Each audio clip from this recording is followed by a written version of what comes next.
বাংলাদেশে নিয়ে যদি আপনাদের কোনো পরিবার থাকে, পরিজন থাকে, কেউ পড়াশোনা করতে যান, কেউ চিকিৎসা করতে এসে ফিরতে না পারেন, যদি কোনো সহযোগিতার দরকার হয়, আমি বাংলাদেশ নিয়ে কোনো কথা বলতে পারি না, কারণ ওটা একটা আলাদা দেশ।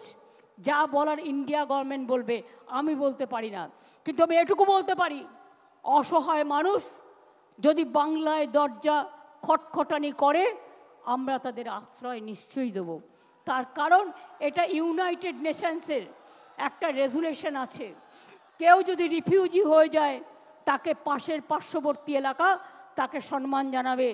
যেমন আসামে একটা গণ্ডগোল হয়েছিল বড়োদের সাথে, আলিপুরদুয়ারে তারা দীর্ঘদিন ছিলেন, আমিও গিয়েছিলাম তাদের সাথে দেখা করতে। কিন্তু আপনাদের কাছে আমার আবেদন থাকবে, বাংলাদেশ নিয়ে আমরা যেন কোনো প্ররোচনাতে না যাই, আমরা যেন কোনো উত্তেজনাতে না যাই।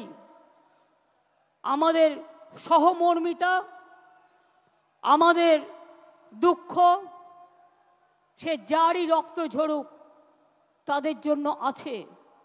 আমরা দুঃখী, আমরাও খবর রাখছি।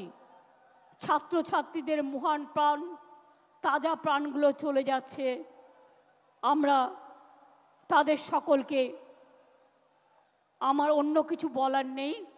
আচ্ছা, উনি যদি অসুস্থ হয়ে থাকেন, ওখানে অ্যাম্বুলেন্স আছে, প্লিজ আপনারা ব্যারিকেডটা পুলিশের খুলে দিন।